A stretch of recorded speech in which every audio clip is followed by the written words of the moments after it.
Inggris. Dan target 4.1 itu mengolah informasi tentang proses perkembangan penjajahan bangsa Eropa di Indonesia. Adapun tujuan pembelajaran yang diharapkan yaitu bagaimana yang pertama itu siswa diharapkan untuk mampu menjelaskan pengertian dari kolonialisme dan imperialisme. Selanjutnya siswa diharapkan mampu menjelaskan latar belakang kedatangan bangsa Eropa ke Indonesia. Selanjutnya diharapkan juga menemukan tokoh-tokoh penjelajah bangsa Eropa, dan yang terakhir adalah diharapkan mampu menganalisis bagaimana pengaruh kolonialisme dan imperialisme di Indonesia. Ya, adapun teknik penilaian yang akan Ibu Guru ambil di sini adalah ada dua bentuk penilaian. Yang pertama adalah teknik tertulis, itu untuk mengukur kemampuan dari segi pengetahuan kalian. Yang kedua adalah penilaian proses, di mana teknik penilaian proses itu ketika nanti kalian melakukan pengumpulan data, diskusi dan sebagainya. Ya, metode yang kita gunakan di dalam proses pembelajarannya adalah metode diskusi, observasi, dan nanti yang terakhir adalah bagaimana kalian mempresentasikan hasil diskusi. Anak-anak, sekarang Ibu minta kalian perhatikan gambar di depan ya, gambar yang Ibu Guru sajikan di depan. Ini supaya diamati dengan baik, karena ini adalah merupakan gambar tokoh-tokoh penjelajah dari bangsa Eropa. Ya, sebelumnya ini gambar yang pertama. Coba Ibu Guru tanya, kalian kenal tidak? Ini tokoh Vasco siapa? da Gama, Bu Guru. Ya, Vasco da Gama. Mantap ya. Vasco da Gama ini adalah tokoh penjelajah dari bangsa Portugis. Yang selanjutnya di sebelahnya siapa namanya? Christopher Columbus. Ya, Christopher Columbus. Ini berasal dari bangsa mana Christopher Columbus? Amerika. Dari Spanyol. Selanjutnya di sini adalah Cornelius de Portman. Ini Cornelius ini dari mana? Belanda. Ya, dari Belanda. Selanjutnya ini adalah Francisco Drake dari Inggris. ya, mantap, Inggris. Nah, sekarang Ibu Guru tanya kepada kalian, apakah pernah kalian mendengar atau membaca tentang bagaimana kolonialisme dan imperialisme di Indonesia itu sendiri? Pernah, Bu Guru. Di mana benarnya? Di pelajaran waktu SMP. Oh iya, setidaknya kalau sudah pernah berarti kalian mengetahui apa itu kolonialisme dan imperialisme ya. Ya, selanjutnya kita beralih ke gambar yang kedua. Di sini ada gambar apa? Emas. Dan ini Rempah-rempah. ya, gambar emas dan rempah-rempah itu melambangkan dari bahwa bangsa Eropa itu tujuannya datang yaitu untuk mencari kekayaan, dan juga di samping kekayaan ada yang dikenal dengan 3G ya. Apa 3G, Bu Guru? Oh iya, mantap ya. Terima kasih atas pertanyaannya ya. 3G itu adalah kita mengenal dengan yang G yang pertama adalah gold, di mana gold itu diartikan dalam bentuk emas. Nah, emas itu adalah sebuah Kekayaan. Yang kedua adalah glory. The glory itu adalah kekuasaan atau tahta. Di mana nanti ketika mereka datang, mereka juga selain mencari kekayaan, juga mereka ingin mencari kekuasaan. Selanjutnya adalah gospel, yaitu kaitannya dengan menyebarkan agama, terutama agama Kristen. Ya. Baiklah anak-anak, setelah kalian mengamati video, di sini ada beberapa permasalahan yang nantinya akan kalian diskusikan bersama kelompok kalian. Yang pertama adalah permasalahannya adalah kolonialisme dan imperialisme. Yang kedua, bagaimana latar belakang masuknya bangsa Eropa.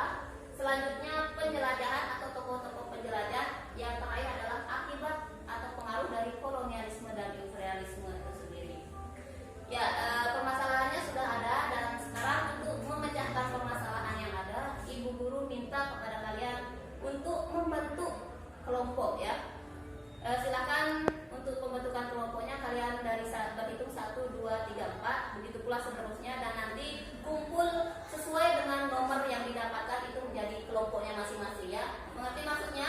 Siap, Bu Guru. Ya, kalau begitu Ibu Guru persilakan bentuk kelompoknya sesuai dengan. Ya, sekarang Ibu Guru ingin melihat kalian di dalam bekerja. Apakah dalam bekerja itu ada kendala yang kalian hadapi atau ada yang ingin ditanyakan? Tidak ada Bu Guru. Semua sudah mengerti tentang teknik-teknik apa yang akan dikerjakan atau apa yang akan didiskusikan? Ya, alhamdulillah kalau sudah. Bagaimana anak-anak, sudah semua selesai mengerjakan permasalahan yang ada? Sudah Bu Guru. Ya, kalau sudah selesai, sekarang mari kita kalian akan mempresentasikan hasil kalian masing-masing, mulai dari kelompok 1 dan seterusnya ya. Siap? Siap. Silakan. Terima kasih atas diskusi kalian semua, dan mari kita kasih aplaus untuk semua kelompok yang sudah. Ya, dari hasil diskusi yang telah kalian presentasikan sudah sangat luar biasa bagus. Tapi di sini Ibu Guru ingin menyimpulkan sedikit saja mengenai materi tentang proses masuk dan perkembangan bangsa Eropa ke Indonesia. Ya, yang kita mulai dari permasalahan pertama ya. Yang pertama adalah apa itu kolonialisme dan imperialisme. Ya, jadi kolonialisme itu adalah suatu sistem yang digunakan dalam menjalankan politik pendudukan. Yang kedua, kolonialisme itu adalah imperialisme, di mana imperialisme itu bisa kita artikan sebagai suatu sistem penjajahan langsung dari suatu negara terhadap negara lain. Ya. Latar belakang masuknya bangsa Eropa ke Indonesia itu yang pertama adalah jatuhnya kota Konstantinopel ke tangan Turki Utsmani pada tahun 1453. Kenapa harus latar belakangnya itu karena jatuhnya kota Konstantinopel? Nah, kita kenal di kota Konstantinopel itu adalah ada bandar Bizantium, di mana bandar itu adalah bandar yang sangat ramai dengan akses jalur perdagangan. Tetapi setelah diambil alih oleh Turki Utsmani, maka akses perdagangan bangsa Eropa mulai tertutup. Yang kedua adalah kisah penjelajahan Marco Polo ke dunia timur, yaitu perjalanan kembali Marco Polo dari negeri Cina melalui jalur pelayaran. Jadi itu yang kedua, karena adanya kisah dari perjalanan Marco Polo, itulah yang diikuti oleh para penjelajah yang lain. Yang ketiga, penemuan Copernicus itu tentang adanya ini kita kaitkan dengan ilmu pengetahuan ya, munculnya ilmu pengetahuan, di mana ada seorang ahli yang bernama Cornelius de Copernicus itu mengatakan bahwa bumi itu adalah bulat. Jadi ketika dia mengatakan bahwa bumi itu bulat, jadi kemanapun kita melangkah itu artinya akan kembali ke daerah asal, sehingga itu menjadi patokan untuk membuktikan apa benar teori yang dikemukakan oleh Copernicus itu. Akhirnya bangsa-bangsa Eropa melakukan penjelajahan untuk membuktikan apakah benar bahwa bumi itu adalah bulat. Yang selanjutnya adalah penemuan kompas. Nah, dengan adanya penemuan kompas, berarti di sini bangsa Eropa tidak perlu ragu untuk melakukan penjelajahan karena ada teknologi yang digunakan untuk menentukan arah kemana mereka akan melaju. Selanjutnya, semangat untuk menaklukkan Islam, karena kita ketahui ini adalah istilahnya unsur balas dendam ketika kekalahan di perang salib itu sendiri. Ya, selanjutnya kita ke permasalahan selanjutnya itu mengenai tokoh-tokoh penjelajah, di mana tokoh penjelajah itu berasal dari 4 bangsa. Yang pertama adalah bangsa Eropa Portugis, di mana tokohnya ada Bartolomeu Dias, yaitu pada 1487 itu berhasil mendarat di Tanjung Harapan. Terus Vasco da Gama berhasil mendarat di Calicut. Selanjutnya Alfonso itu berhasil menduduki Malaka pada tahun 1511. Selanjutnya tokoh Spanyol yaitu Christopher Columbus, itu dia tidak berhasil mendarat di Indonesia tetapi berhasil menemukan benua Amerika. Yang selanjutnya Ferdinand Magellan, itu yang berhasil masuk di maskapai yang kita kenal dengan sekarang adalah Filipina ya. Selanjutnya tokoh dari Belanda itu adalah Cornelius de Houtman, yang mendarat di Banten pada tahun 1596. Tetapi ketika mendarat ketika sampai di Banten, masyarakat kita melakukan penolakan karena sikapnya yang sombong dan sebagainya. Selanjutnya Inggris, Francis Drake itu berhasil mendarat di Ternate dan memborong rempah-rempah untuk dibawa ke negara asalnya.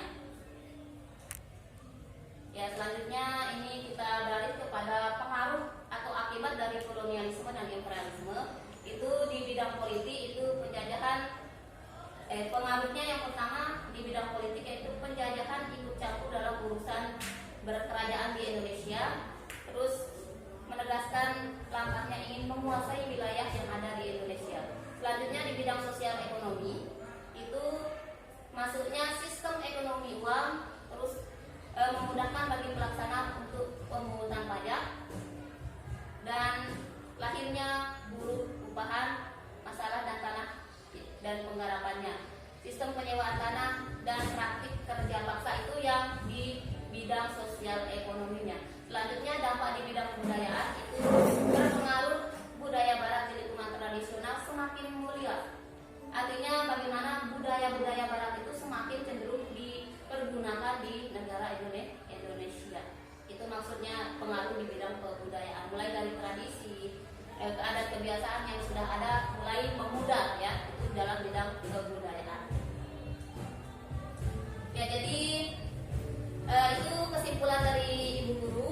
Mungkin dari apa yang sudah Ibu Guru simpulkan atau jelaskan, ada yang mau ditanyakan? Tidak ada, Bu Guru. Ya, alhamdulillah, berarti kalau tidak ada, kalian sudah memahami apa yang sudah Ibu Guru sampaikan ataupun yang sudah kalian diskusikan.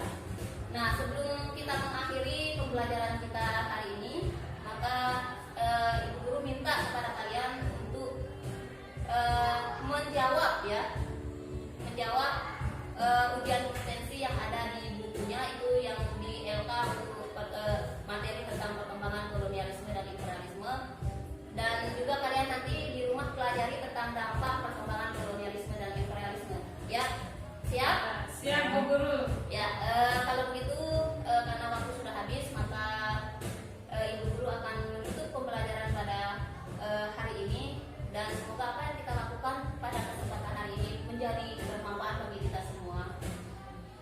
Mari kita tutup, dan sekian.